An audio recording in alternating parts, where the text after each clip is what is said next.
You're listening to the Flip Houses Like a Girl podcast, where we educate, empower, and celebrate everyday women who are facing their fears, juggling family and business, embracing their awesomeness, and wholeheartedly chasing their dream of flipping houses. Each episode delivers honest to goodness tools, tips, and strategies you can implement today to get closer to your first or next successful house flip. Here's your spiky-haired, breakfast taco-loving host, house flipping coach, Debbie DeBeery.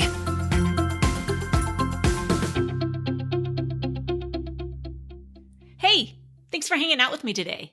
You are in for a treat, I tell you. This conversation that I am about to share with you is a conversation I had with one of our Flip sisters. Her name is Bridgett. She is in Denver, in the Denver area, and she's just awesome. And this is such a real, authentic, genuine conversation about her journey from a tough childhood, a history of gaslighting and self-doubt. We talk about her journey in our program, her finding her voice, her telling her husband what she needs, her standing up for her dream, her creating boundaries. And on top of all of that, we talk about her first flip. This is such a powerful conversation that you're about to hear. I'm so excited. All right, let's just go. Let's start with you introducing yourself. Let us know a little bit about you, where you are, a little bit of your background, and maybe what got you interested in flipping houses? What was that about? Okay. So, Bridgett, I'm in Colorado. I live about 30 minutes north of Denver in a really small town called Superior, which is part of Boulder County. Most people are familiar with Boulder. I just moved actually to Colorado. Let's see, my daughter's 5, so 5 years ago. So I was 8 months pregnant when I moved. So it's always a good benchmark for me to remember when I moved here. And so in my professional life, I've always been in sales and healthcare sales for, a vast majority. I'd say of the 16 years I've been doing sales, 14 of that has been in healthcare. Everything from the pharmaceutical rep calling on the primary care doc to where I am now, which is in the oncology space. Okay.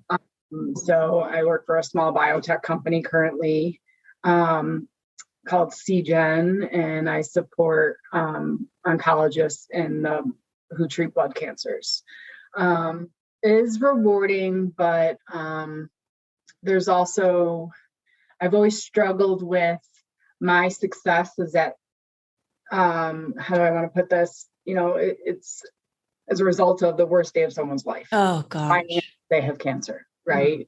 Oh, so, we've all been touched by cancer, whether personally ourselves or family members at this point. But that's always been a struggle for me, and something I've had a hard time reconciling, being at the top in my sales and what that means. Oh my gosh, for sure. For somebody else. And so, I wanted to get into another field. And I've always wanted to get into house flipping or, some sort of design type thing. Since I can remember, I've been obsessed with houses. Like when I was in high school, I would go to open houses. I grew up on the far south side of Chicago, like the old El Capone homes. Oh, cool. And I loved that. And I was obsessed with Frank Lloyd Wright, and I literally by myself in high school would go to open houses. I love it. We would have been besties. I love it. Yeah. I used to rearrange my bedroom once a month. It drove my parents crazy. I would rearrange things all the time. It's just something I was, obsessed with, and unfortunately didn't pursue that for a career. There's a lot of backstory to that, but I grew up in the Chicagoland area, and I have parents who, I guess, had a lot of childhood trauma. I'll just say that, and that affected me and my decision making. And I needed security to not have to depend on them. So I went in the business route, which sales I thought would be easy, but for I'd say probably almost 12 years, I've dreamt about getting into flipping. And COVID, it affected many people in different ways. For me, it was life's too short, stop dreaming and start doing. And I came across you on social media and started listening to some podcasts. And finally, I had a conversation with my husband and said, I want to do this, and I want to do this for me. And I'm done thinking about it. I'm done dreaming about it. I want to do it. And so here I am. Yeah. It's such a common conversation that so many of our members have, right? It's like, yep. I've done for others for a really long time, and I'm going to go ahead and chase this thing that I'm really curious about. Mm-hmm. Yeah. Yeah, that's definitely something we hear for sure. Yeah. I will admit, in the beginning, shifting that mindset of doing for me was hard. Okay. It wasn't as easy as I thought it would be. And I don't know that I necessarily thought it would be easy. I just maybe didn't think it would be so hard to let go of the expectations I put on myself, quite frankly, to be everything to everybody else. Oh, so that was a huge shift, in the group, and others within the group know, to speak up and say, I need to do this to the ones around me, and let go of the guilt that came with that, and just sit through the muddiness of that afterward and keep going was, it was tough. But once it started and I started feeling good, and I think once other people around me started seeing the difference in me, it made that so easy. Oh my gosh. That's, yeah. It is, that's, you said that so well, because it is a shift in us that has to happen. And it's a shift in other people around us, right? Because they've been seeing us as a circle. Mm-hmm. And now we're saying, guess what? We're not circles anymore. We're triangles now. Yep. And so now, and we're kind of trying to own that, right? Okay, I'm a triangle now. Mm-hmm. And they're like, oh, I don't know. I kind of liked you as a circle. Exactly. Your triangleness is mm-hmm. kind of threatening me. Now affecting me. And right. Yes. Oh gosh. Mm-hmm.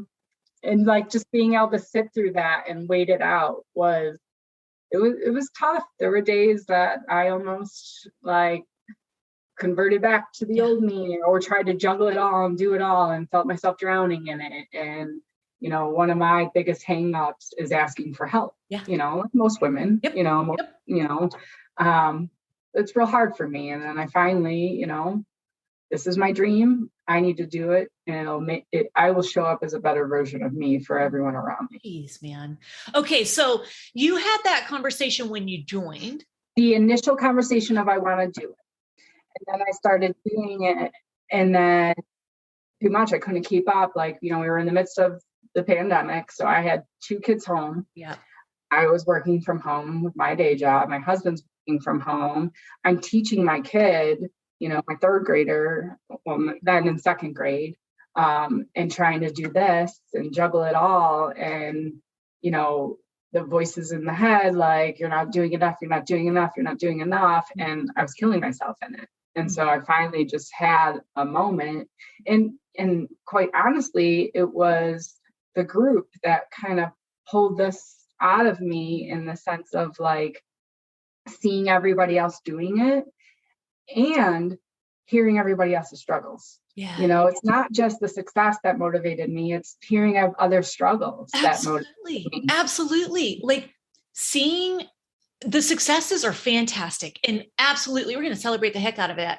But show me somebody struggling and still doing the thing she wants to do. Right. Mm-hmm. Like that's what blows my mind. Like that's what inspires me. And that's what inspires most of us is seeing, okay, wow, that didn't destroy her. How did that not destroy her? Right. How is she still going? That's crazy. And I'm over here complaining about what's going on in my life. Like, yeah, I'm not a unicorn. There's plenty of women in this group that are working, they're moms, they're doing it all, and they're still doing this. Yes. And so it was like, what are they doing differently? And, how are they, continuing to show up for themselves? And I had to make that choice to do that. And speak up and say, I need help. I can't do all this. And, it is my turn to pursue my dream. I remember that. I remember you posting that. I remember you posting that you set and created some boundaries and you asked for what you needed. Oh my gosh. I totally remember that. Mm-hmm. So let's talk about your first completed and sold flip. Second purchased, first completed. Second purchase, first completed and sold and all of that jazz. Mm-hmm. Let's talk about the numbers on that. So when did you close on the purchase of that? June 15th. Okay. And then what did you pay for it? $411. Okay. And I know a lot of these answers, but I'm just going to ask them anyway. How did you find it?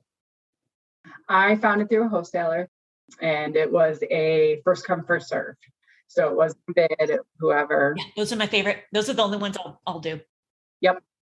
Okay. So $411.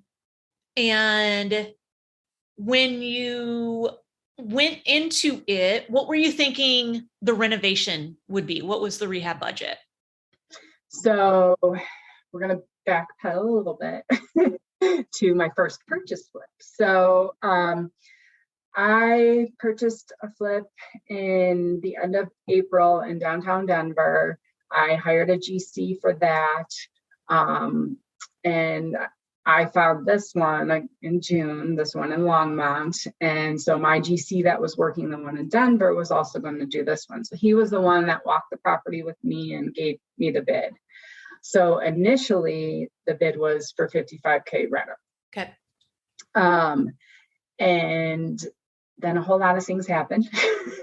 And I know we'll get into some of this, later on, but that GC between the close of the Longmont property, which was June 15th, and July 1st, a lot came to light about Denver and what was happening, and that subs weren't being paid, even though I paid him and was receiving lien waivers that were obviously complete crap. So my gut started telling me some things were going on, and I was trying not to inject a lot of fear based on my background and my upbringing. I can do that at times. So I was really trying to work on that piece, but then it came to a point where it was evident. So I started doing my homework. And so in that 2-week time frame, I had to fire him on Denver and fire him on Longmont. Oh, gosh. So right. Okay. So right after you close, all of a sudden you have 2 projects without a GC. Yep.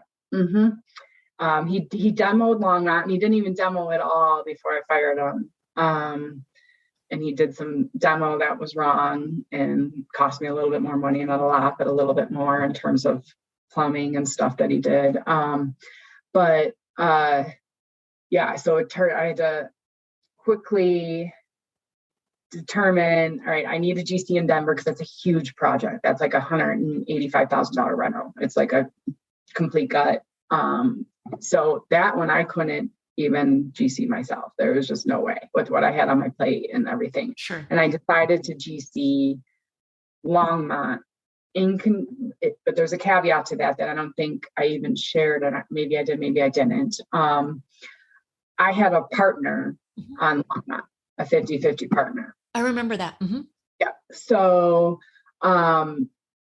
we talked, we had our terms of, how this partnership was going to look, and we decided we would GC it together and we would share in that. Right.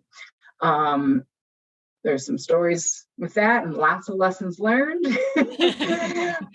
But we thought we'd be able to handle that. And, we thought, okay, we know our budget and all that sort of thing. And as we started to get bids from subs, and a friend of his does work, bids from him, it quickly started to realize we were completely underbid by my original GC. Oh God. By like 15. Okay. Yeah. So we managed it. There were some hiccups along the way in that, whether it was supply chain, between windows, AC unit, appliances. Those were the three. Oh yeah. Yeah, still remain to be the same three issues right now. But I got COVID. My whole family got COVID. So there was a month in that project that I couldn't be out there and I couldn't do anything. And I was the one picking all finishes. Got it. And doing all the creative part of it. So, that also prolonged our project. So originally it was supposed to be an 8-week project. Okay. And it ended up being how long? 12. Okay. So between purchase and listing was 12. Mm-hmm. And then instead of 55K reno, it was 70. And then we went over and did some extra things. And then because of supply chain, we went over more, because we had to get what we had to get. So it ended up being 85. Okay. So 12 weeks, 85K. Okay. So what was your initial ARV? Our initial ARV was 565. And what did you end up selling it for? 590. Uh-huh. We listed for 585, sold for 590. Okay. We had an offer in 48 hours. Uh-huh. That house is awesome. Yeah. Yeah. Great pictures. Like Thank you. you. Yeah. I knew that was going to sell quickly. Like it's a showstopper. It was beautiful. Thank Showing you. it off. I have family in Longmont. Showing it off. Yeah. Thank you. We had people coming by thanking us because, it was pretty bad before even just the outside of it, right, hadn't been, kept up. The inside smelled like cat urine. Oh gosh. But we had neighbors coming by thanking us just for putting new sod down and painting it. Right. Just for caring. Yeah. Yes. Okay. So with your 50-50 partner, what did that look like? So you were going to do the creative part. Financially, did one of you contribute financially and the other one didn't, or did y'all both contribute financially? We both did, but he contributed a little bit more because I was doing all the creative side of it and going out and buying the finishes and all that sort of thing. So got it.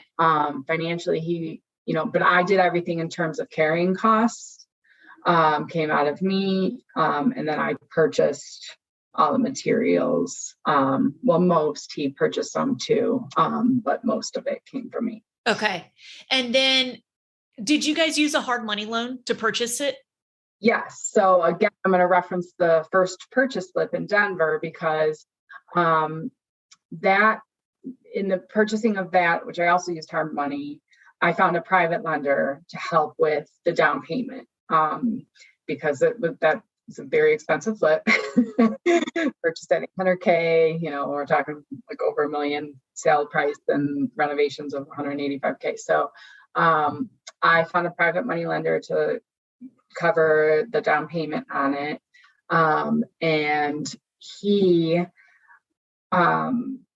offered to, I went to him again for down payment on the Longmont one. And he not only does private money, but he works at a mortgage broker who does hard money as well. Oh, got it. So he's like, I'll fund this one through that arm of the business versus private. And, I'll match any deal that you get.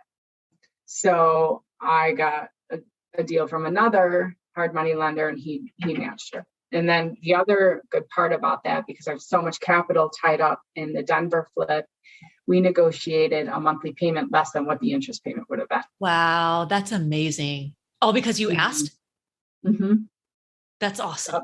Because when he said, because his first terms that he sent me, I was like, I can't do this. I've got better terms with another lender and I don't have to pay anything up front. And with all the capital I have tied up in Denver, I have to go with, what I have in the bank and what I can do and blah, blah, blah. So he was like, well, I'll just match it and we'll come up with an agreement in terms of your monthly payment and we'll roll in the doc fees and everything to the loan. That's amazing. Mm-hmm. Nice. Yep. Would you work with him again? Like you're happy with? Yes. Yeah. I'm completely happy. So easy to work with. Gets me my draws and, we did some of the rental budget with him, not the whole thing. We did the initial 55 with him and then everything else we did. Once we started learning that we were way underbid before closing. And so, like I send a draw request, I have it in 24 hours. The whole funding part in the beginning was super easy. I definitely would work with him again. And, he's wants my business. And so, he's willing to match anything else I find. So, and just the flexibility of, I can see with him how I can be in multiple projects at a time if I don't have a ton of capital, with one. So, and that's my long-term goal because I do want to say goodbye to corporate America eventually. Yes. Okay. So after all these numbers, 411 purchase price, 85K reno, 590 sales price, about what was y'all's profit? About 34. And y'all split that? Mm-hmm. What was that total? Like 4 months? Yeah. Okay. We closed on October 21st or 2nd, whatever that Friday was. Yeah. Nice. Okay. And how did the partnership go? I won't do it again. Okay. But I'll expand on that. So obviously things came up along the way, right? And I learned not only do you need to talk about the terms of the contract, but it was, another part of this, it was in my business name. Mm-hmm. So, my brand is important to me. And the product I put out is very important to me. And I am not a fly-by-night flipper. I want a solid product that I could be proud of that 20, 30 years down the road is still a good product, right? Maybe it'll be out of style, but it's still a good product. So we didn't get into that. So that was a miss on my part. And I don't blame my partner for this. This was a miss on both our parts. We have different standards. So there was some friction there. Okay. I am not about going with the lowest bid always. I want quality. Mm-hmm. And so if I have to pay a little bit more, I'm willing to pay a little bit more because I want it to be something that my family would live in. Yep. And, every house I do, that's the mindset I go into is would I live here? Would I want my family to live here? Yeah. And some of it's just, aesthetic stuff, but still that's important to me and it's part of my brand. And I had to compromise a little bit on that. And I never want to do that again. Yeah. Some of my why is time. For me, time is currency. I've got 2 small kids. I used to travel a lot for work. I'll never get this time back. Yeah.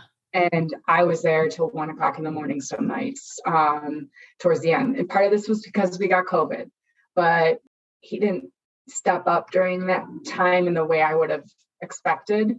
So there was just some lessons learned in that. And some of it was communication, right? Yeah. And I will own that part. Yeah. Because one of the things I'm working on through this and being a business owner and being a boss and all that is having my voice. Mm-hmm. And, but having my voice with grace. It doesn't always have to be yelling. It doesn't have to be mean-spirited in any way, shape, or form, but having my voice and being firm in that, but with grace. So, I also don't want to answer to anybody. Yeah. I want to do what I want to do. Yeah. And it's my product, it's my name. And, I tried it, no harm, no foul. And, one of the things I'm learning in this journey of being an entrepreneur is, I'm going to make mistakes, and that's okay. And I'm going to make decisions that in hindsight, maybe I'll never make again. And this is one of them. Yeah. I don't want to do a partner like that. I'll have a silent partner. I'll take money all day long. When it comes to the creative side of it, when it comes to the product and, the quality of it and who I'm hiring and all that, I want the final say, and I don't want to have to check with anybody. And so, lesson learned. Yeah. I learned the same one. Yep. Yeah. Yeah. Yep. It's a speed thing too, right? If there are multiple people doing the same thing or having input in the same thing, it slows everything down. Everything down. Yeah. Mm-hmm. Yep. Like to help make a decision and wait for a response where I could just on the spot make the call, and having just neither one of us did a good job at explaining how we envisioned the final product to be and the quality. Got it. Because there are things that I was like, there's no way this is staying this way. And he was like, that's going to bother me. No one's going to notice that. And I'm like, no. I noticed. And then it became like a couple times a little contentious because there was dollars involved in that. Yeah. And so, again, a miss on our part. And, I try to do my due diligence on the front end, because you do teach that, if you're going to go into a partnership, it all needs to be discussed. And I discussed the bigger things like the money, who's doing what. And we were real clear on that. There were no issues there.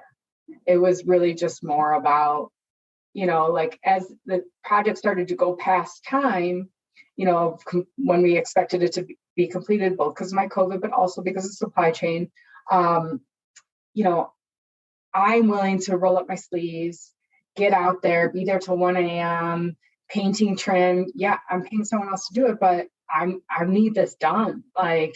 So, and that person wasn't willing to do that. So yeah, that's hard. That's okay. Hard. Yeah. It's frustrating.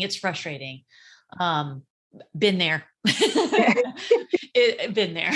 And sometimes it's like, they'd honestly be better off just being the money person. Really, sometimes some people aren't made for decision-making like that, especially quick decisions. And it really is really hard for some people. We're just different. We're all so different. Yep. Well, good. Well, I'm glad it all worked out. You're out of the deal. It all worked out. It created an amazing product. Thank you. Beautiful.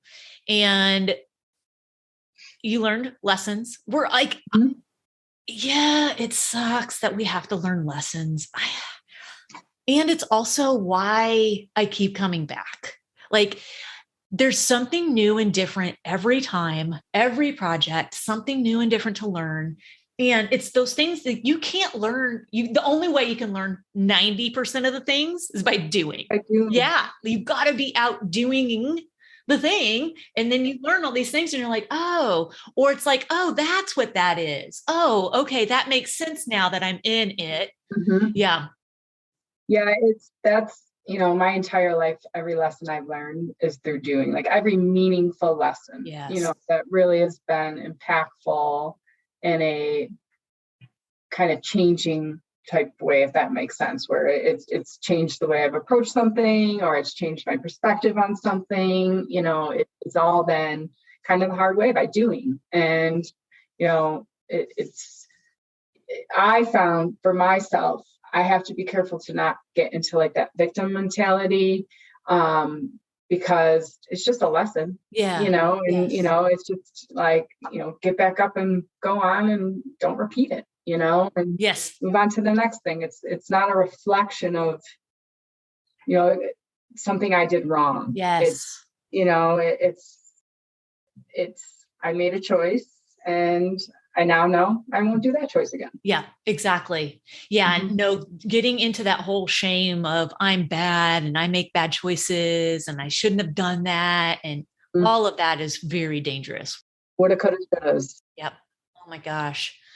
So in terms of surprises? Yeah, there were supply chain things and there were things between your partnership, within the partnership, but were there surprise repairs or costs once you got into it, like once you got real bids? Well, the first surprise was that we were way under bid initially. Right. So, this wasn't a huge project in terms of taking walls down. We took one wall down, but it wasn't even all the way to the ceiling to open up the kitchen. I would say, so one thing that happened was in like the week before we were listing, I'm paint and trim in the basement, and I just went to walk out and noticed a bubble in the ceiling. Oh, gee. So a pipe leading the main line coming in. It was an easy fix, fully, but it somehow like came loosened, and like the seal of it just was completely eroded. So we had to have someone come in and do that. That was just I wouldn't call it necessarily a big cost, but it was just one of those like, right at the end. Yes, I get it. Like, we're in the home stretch. Right. Just make it stop. Yeah. Right? But really, no, it was just the being underbid, really. Yeah. That was it. It was, just, way underbid. Right. Were no big issues in terms of, any plumbing, electrical, anything like that. Nice. So that was, yeah, good. I think I know the answer to this, but what's your favorite part of the process? the creative. Mm-hmm. Yeah, I love taking something old and breathing life back into it. And I like at an early age kind of shut down my creative side to me. So I've learned the more I do this and the more I get into this business I'm in now, I feel alive. So it's the best feeling ever, to be honest. I like to try, depending on when the home was built, like my one in Denver. Oh yeah. In 1920, like that. I want to keep a little bit of the old character.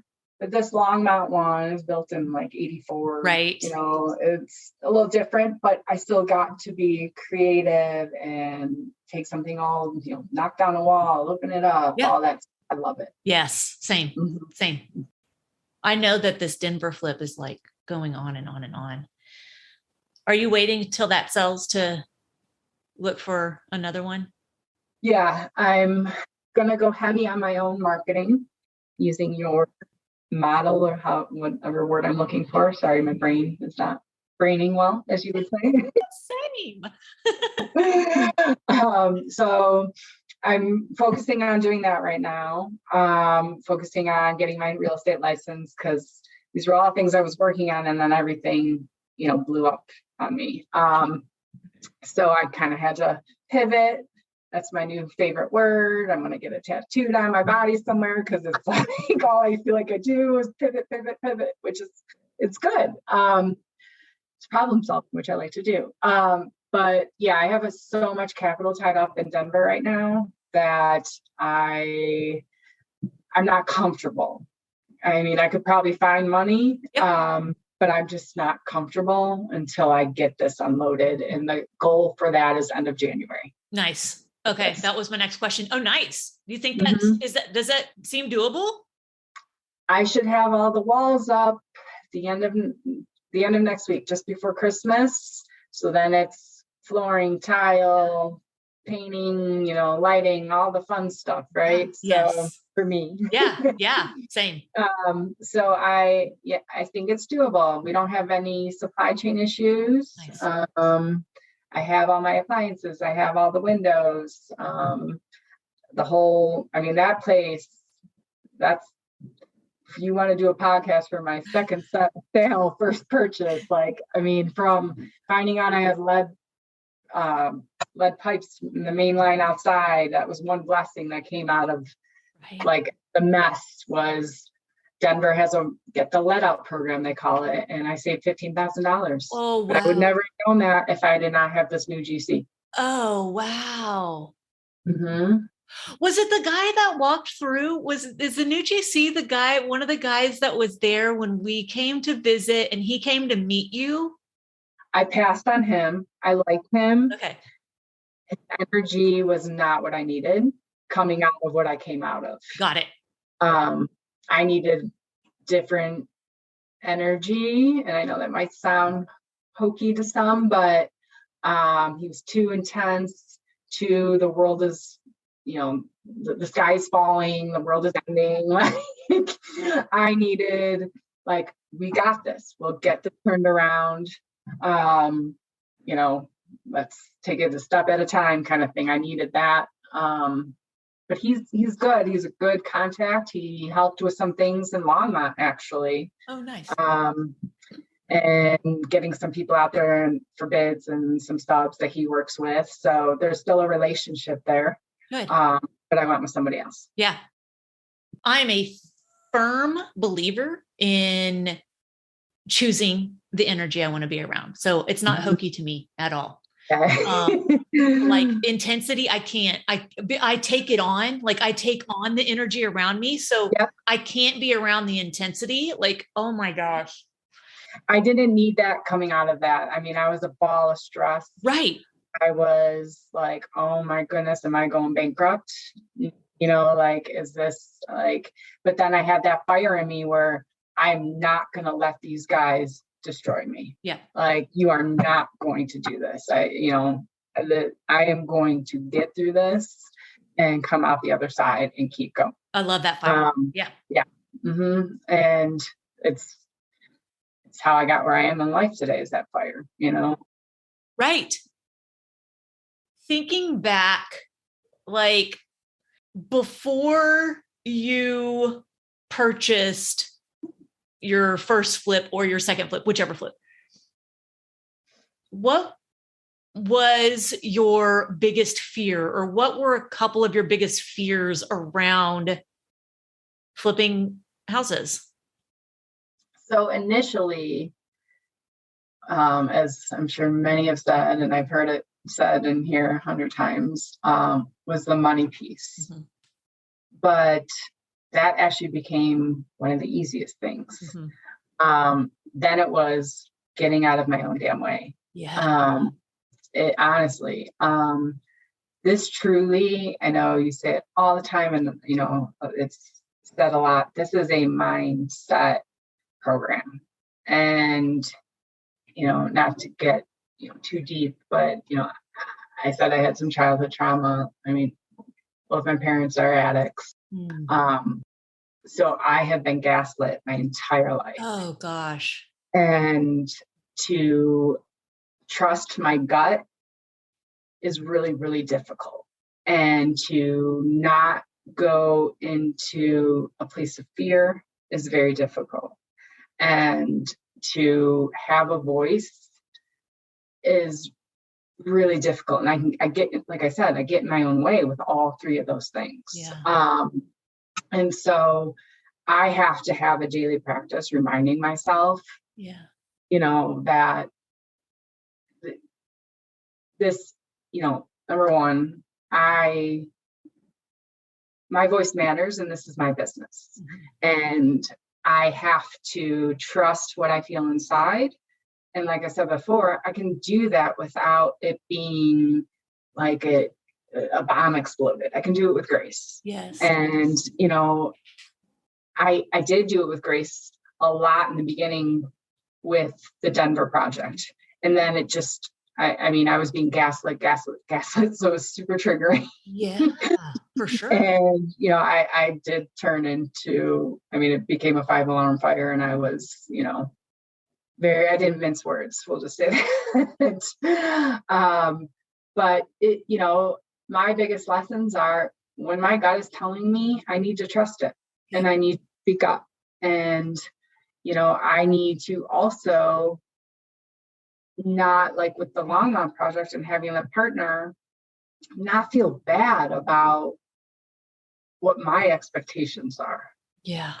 And, just quieting the fear and just responding, because the fear can get me in this tailspin, and then I end up having a voice, then I end up feeling resentful, then I end up, it's like a spiral. And so when I feel that, I've made a promise to myself, sit with it until I'm no longer triggered, and I can actually discern between whether this is a legitimate gut feeling or, the past kind of creeping in on me. Yeah.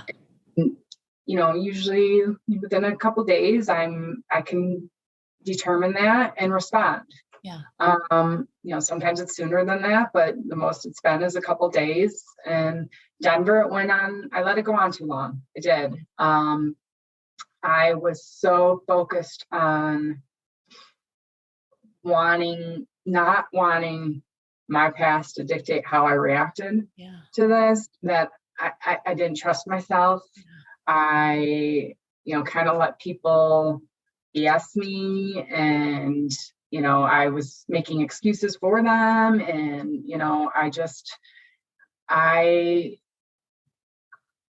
hindsight being 2020, had I trusted myself earlier, I would have not lost as much as I lost on that project, both time and money wise. But that's okay. Because again, these are all learning lessons. And for me, learning to trust myself is the best lesson I could have ever gotten through all of this. And, just learning that my voice matters, and that, what I say matters, and that this is my business and my money and my project. And you're not going to tell me how it's going to be done, That's huge. Like, it all hits me very deeply. That's huge. Mm-hmm. And just, one thing I started doing is, that, again, getting out of my own damn way, like not getting stuck in the problem and reaching out. Like another great thing that came out of this Denver one, the mess that it is the amount of networking I've done and people I can now call to gut check, or, hey, like this doesn't look right. Like, I don't know enough, but this doesn't look right. Can you come check this out? Or can I take a picture and send it to you? That is, fantastic that came out. Because now I've just got this bigger pool of people and resources to pull from. Right. So, I'm reframing a lot of it and not focusing on what went wrong, and focusing on what I'm learning from it. God, that's hard. Mm-hmm. Oh, yeah. It took me 5 years, many projects to get there. So many of the things that you've said are the big lessons that I too needed to learn. Mm-hmm. And I'm glad that you have started learning them faster. Like, thank you. Yeah, I am. Like self-trust. Yep. Big one. Huge, right? Like just across everything. It's just huge. And then we get to model that. And then our kids will learn it sooner. Yep. Like it's not just about us. It's about everything around us. Yep. Yeah. It's, I've been in therapy a long time in my life because of my upbringing. Sure.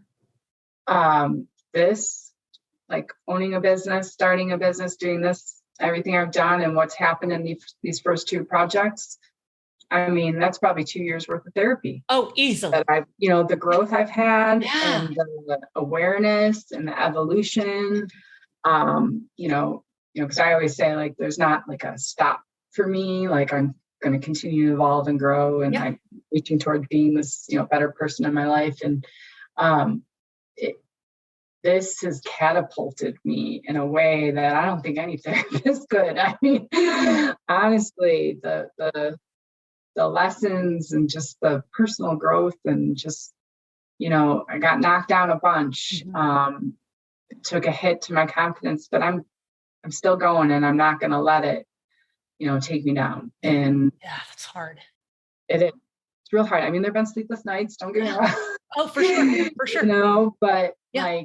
When I sit and I reflect and I look, because one thing I will say that I've always struggled with is recognizing my accomplishments and celebrating them and not minimizing them. Oh gosh. I've always minazed everything. Sister. And yeah. It's from where I came from to where I am, even that in and of itself is an accomplishment. And I've struggled it took me years to be able to say that. And so I've only been doing this since I bought the first one in April of last year. I closed April 28th. And where are we? December? Or not last year, April of this year. No, we're in December. And, it has caused me to look at myself in a way and really dig deep and see, wow, look at what you did. Look how you handled that. Look at what you're doing. Look at what you're modeling for your kids. Look at, and I luckily have a really great support system too. And my husband, that he has helped me along the way on those days where I don't want to get out of bed, or those days where I feel like, what did I do wrong? Maybe this isn't for me. And I've shared this with you. I mean, from its littlest thing as buying me a keychain that says, you're the boss, I love it. Do other bigger things and just managing the kids more and reminding me how far I've come and how much I've learned. And, it's part of the process. And it's actually, I love flipping houses. I love the creative side of it, but what it's done for me personally, I mean, that's just monumental. Yeah, exactly. Exactly. Yeah, I say it a lot. The flip is great. I'm so excited. I know that's our goal, right? The flip is the goal. But my favorite transformation, the house is that transformation is great, but the transformation that happens inside of us, it has to. We aren't the same person when we flip a house than when we started. We're not that same person. We can't be. It's not like you can't be. You have to show up differently. In order to show up differently, you have to evolve and transform in some way. I remember hearing from you super early on in the program on one of the group calls. And we're talking within my first couple of weeks of being in the program, or first, maybe 2 months max. And you had said something, and this was something I was avoiding. You were talking about what are the things you're avoiding, right? And it was making phone calls for building your team, right? And mine was calling hard money lenders. And you had said, the person you are before you make that phone call is different than the person you'll be afterward. And that stuck with me. Wow. It's so true. I mean, the person I was April 28th when I closed on Denver is not the same person I am today. Yeah. Were there a lot of struggles along that way? Yes. Yep. But I am, I'm proud of who I am. I'm proud of what I'm doing. And I have this group and you to thank for that. That's huge. That's huge. You saying that you're proud of yourself. Oh, that's huge. That's hard. It's hard. It's hard to say. A year ago, I don't know that I could say that. Even with the 10 years of therapy and the hundreds of times. Oh, but it's really transformative. And what a journey. Yeah, it's been great. Oh my gosh. Honestly, I can't think of a better way to wrap up the conversation than what you just said, with you being proud of yourself. That's it. That's it. That's what I'm here for. That's what the call was all about, was just to get to that point where you said you were proud of yourself. Check. Yeah, exactly. That's huge. That's awesome. But really, this has been fantastic. I'm such an enjoyable conversation. And so I appreciate you sharing not just your your professional journey, but parts of your personal journey too, because that's the stuff. Like, that's the stuff. That's the meat. Like, that's the good stuff. I appreciate it. It's going to resonate deeply with people, and you have no idea. Like, you have no idea the people that are going to resonate with your story and be inspired by you. And it's just awesome. The vulnerability in this group is beautiful. Mm-hmm. And the way people lift each other up and share, and it's inspiring. And you should be proud of that, because you created that space. We've all definitely co-created it. We really have, because it's every single person who comes in and contributes and brings the energy. And we've just been so fortunate that we keep finding really cool people. But you attract what you put out there. I believe that. And you put this out there and you created this space. And so it's just attracting those people. It's awesome. It's awesome. Mm-hmm. I love it. I'm so glad that you're part of it. And yeah. Thank you for sharing part of your story. Thank you. All right. I'll see you for sure in the group. Yeah. And around the interwebs and stuff. Yes. Thank you. I hope you feel better. Thank you. I appreciate you. All right. I'll see you. Thanks so much. Bye, Debbie. Bye, Bridgett. What a conversation, right? Oh my gosh. So much goodness and authenticity and vulnerability and lessons learned and things she'll do differently and things she's proud of. That conversation was just so powerful. And I'm so thankful that you shared part of your story with us, Bridgett. Thank you very much. All right. So if you're listening and you're like, dang, this community sounds pretty awesome. This community of women not just learning how to start and grow their house flipping business, but a community of women who encourage each other and empower each other and support each other and literally cheer each other on day in and day out. If you want to be a part of that, if you want more information, go to herfirstflip.com. And if you like what you see, schedule a call with us. And let's see if we're a fit. All right. You know the drill. Go out there, flip houses like a girl, leave people and places better than you find them, and chase your curiosities. I tricked you, right? All right. That's the new sign off. So do it. Go chase your curiosities. All right. Until next time. Bye, y'all.